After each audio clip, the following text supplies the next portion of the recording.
Vous recherchez un emploi en Suisse? Écoutez ce qui va suivre. Je vais vous parler maintenant de l'importance de LinkedIn dans votre recherche d'emploi et plus précisément de l'importance de bien remplir son profil LinkedIn. Allez, c'est parti! Bienvenue sur Travailler et vivre en Suisse, le seul podcast entièrement dédié à l'emploi et à l'expatriation en Suisse. Nous vous aidons à mieux comprendre la Suisse et à concrétiser votre projet professionnel avec des conseils et des infos pratiques. Résidents, expatriés, frontaliers, écoutez dès maintenant notre spécialiste, David Talerman. Vous recherchez un emploi en Suisse et vous vous donnez du mal. Vous repérez les offres d'emploi des annonces des job boards suisses en créant des alertes. Vous rédigez des candidatures spontanées et vous tenez un rythme soutenu en envoyant chaque jour 3 candidatures. Avec cette méthode de recherche d'emploi, vieille d'environ 30 ans, vous aurez au mieux quelques réponses dans quelques mois, ou plus rapidement avec un énorme coup de chance. Et au pire, malheureusement, vous n'aurez rien. La raison, les méthodes de recrutement évoluent. Elles se digitalisent de plus en plus et la concurrence est très rude. En effet, les entreprises suisses sont très courtisées et attirent les meilleurs profils du monde entier. Alors, tout ceci, ce sont 2 raisons suffisantes pour adapter vos méthodes de recherche d'emploi pour être beaucoup plus visibles et surtout beaucoup plus performants.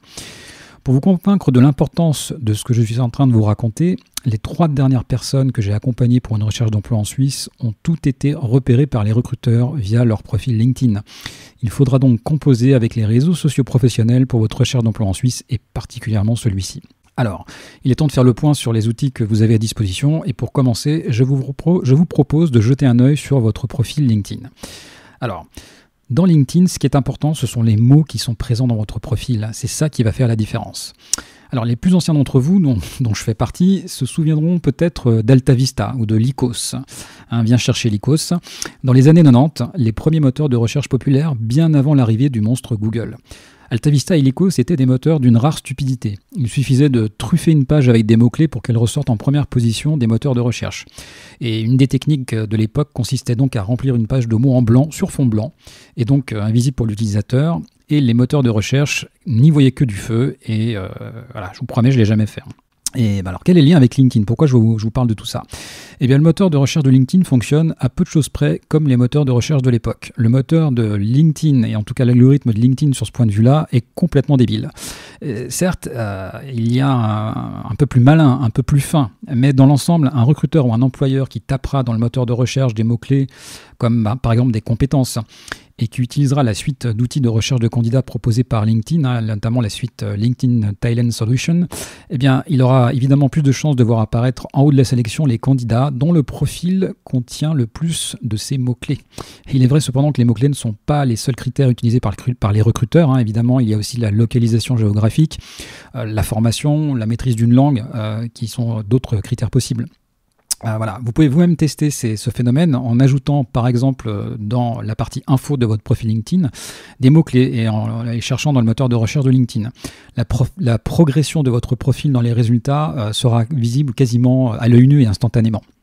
Donc en gros, plus vous allez mettre ce mot-clé dans votre profil et plus vous avez de chance, et plus vous allez monter en fait dans les moteurs, dans les restitutions du moteur de recherche de LinkedIn.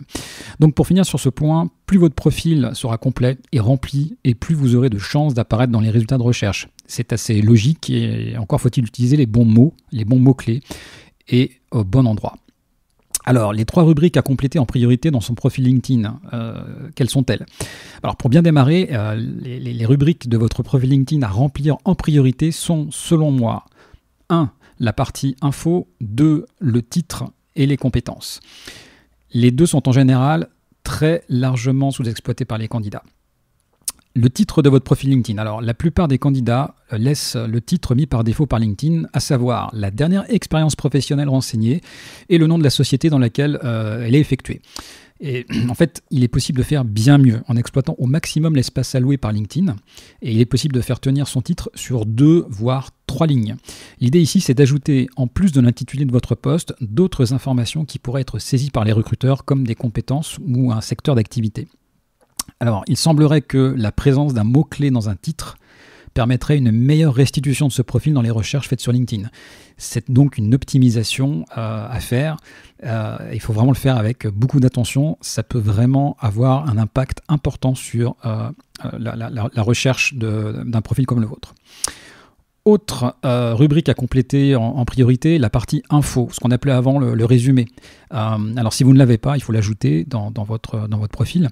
Alors la partie info, c'est probablement l'espace le plus prometteur, selon moi, en matière d'optimisation, et notamment parce qu'il laisse au candidat la possibilité de remplir 2000 caractères. Mais aussi parce qu'un candidat peut, en gros, il peut en faire ce qu'il veut. Il y a plein de stratégies qu'on peut utiliser pour cette partie-là. Une des stratégies consiste à occuper cet espace, évidemment, mais attention, proposer au lecteur un pavé de 2000 caractères, ça peut être un vrai repoussoir, pas très agréable à lire. Donc, il y a des techniques, en fait, qui permettent d'organiser cette partie info en sous-parties. C'est plus facile à lire, c'est de l'ergonomie de lecture, en mettant les compétences, la manière de vous contacter, etc. Et il n'y a pas une, mais plusieurs manières, évidemment, de faire. On va dire, une des stratégies que nous, on propose, c'est d'organiser cette partie-là comme une véritable landing page. On est vraiment sur de la stratégie digitale, très, très clairement. Et dans tous les cas, en fait, évidemment, la clé, c'est vraiment l'utilisation de mots-clés pertinents. Et les mots-clés pertinents, qu'est-ce que ça veut dire ? Eh bien, ce sont les mots-clés utilisés par les recruteurs et non pas les mots-clés que vous utilisez vous. Là, on est vraiment dans la logique du référencement.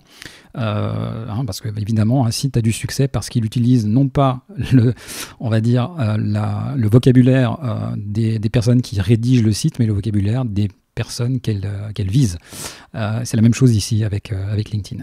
Alors, troisième partie à remplir avec attention sur votre profil LinkedIn, les compétences. Alors moi je le dis souvent, on achète un candidat notamment pour ses compétences. Et ses compétences, c'est quoi ? En fait, c'est ce qu'il sait faire, c'est son savoir-faire.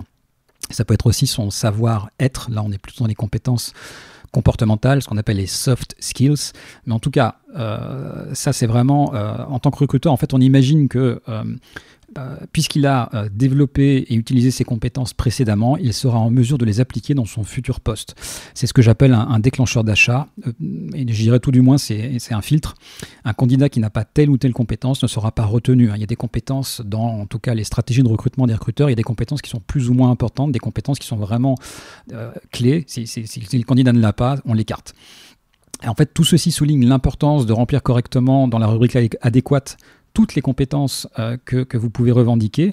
Simplement, ce serait extrêmement dommage d'avoir la compétence, mais de ne pas l'avoir exprimée correctement ou de ne pas l'avoir exprimée du tout et de passer à côté du poste. Voilà. Et par expérience, en fait, les candidats affichent moins de compétences que celles qu'ils ont réellement, en général, parce qu'ils n'ont jamais réellement fait le travail de poser sur le papier les compétences en question. On va dire, un candidat qui me dit qu'il a 10 compétences, c'est là, on est loin. Enfin, après, ça dépend de son expérience, mais en général, on est plutôt proche des 20 que des 10. Après, il faut évidemment mettre les compétences sur lesquelles qu'on maîtrise un minimum, évidemment, et pas faire, en tout cas, pas faire de la survente. Alors, comment est-ce qu'on choisit les bons mots-clés à insérer dans son profil LinkedIn ? Eh bien, le choix des mots-clés, c'est primordial, je l'ai dit. C'est le centre de la stratégie que je vous propose ici. Si votre profil est rempli de mots-clés que les recruteurs suisses n'utiliseront jamais pour rechercher un profil, ça n'a absolument aucun intérêt. Simplement parce qu'ils ne vous trouveront jamais, ou beaucoup moins. Et pour savoir quels mots-clés insérer dans son profil LinkedIn, il faut simplement regarder les annonces et les profils LinkedIn des professionnels qui font le même métier que vous. Et encore, cette deuxième option, c'est que vraiment vous ne trouvez pas d'annonces qui correspondent à votre profil.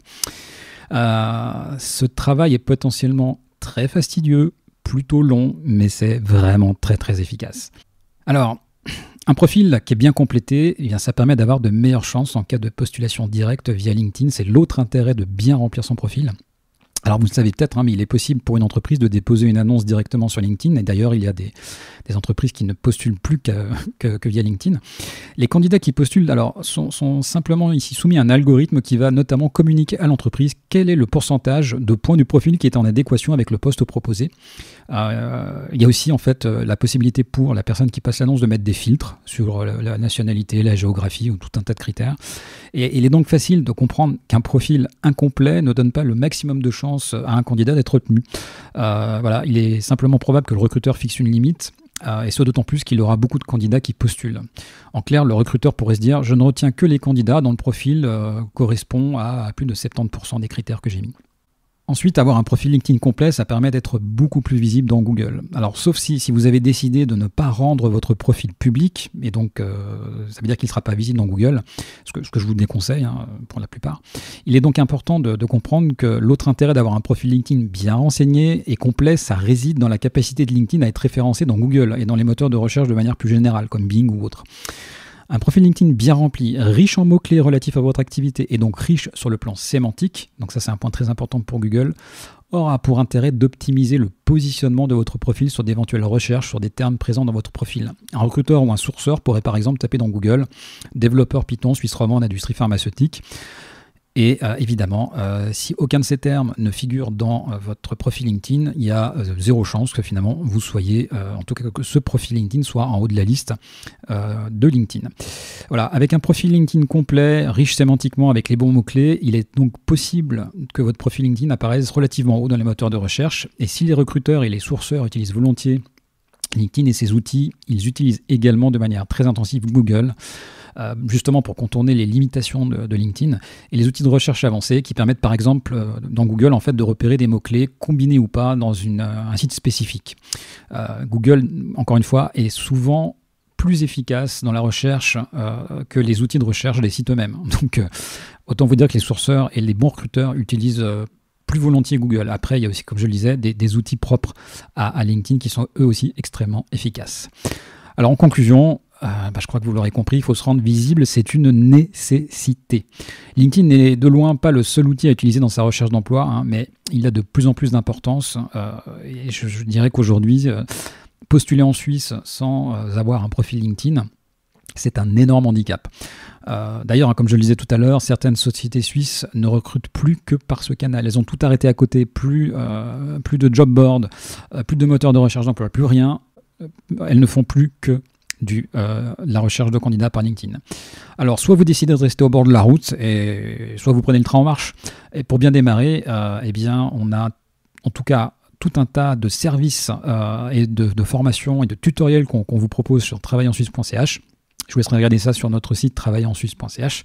Et l'idée, si vous voulez, c'est quoi? C'est que vous puissiez être extrêmement efficace dans votre recherche d'emploi et que vous puissiez avoir en fait l'avis d'experts directement sur votre profil LinkedIn une fois que celui-ci est fait. Voilà, j'espère que ceci vous aura intéressé. En tout cas, moi, ça m'a bien intéressé de vous parler de tout ça parce que c'est un sujet que j'aime beaucoup et qui me passionne.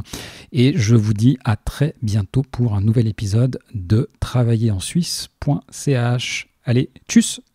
Merci de nous avoir rejoints pour cet épisode de Travailler et vivre en Suisse.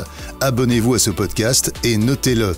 Visitez le site www.travailler-en-suisse.ch pour plus d'informations sur le sujet abordé aujourd'hui et pour accéder à encore plus de ressources et d'informations.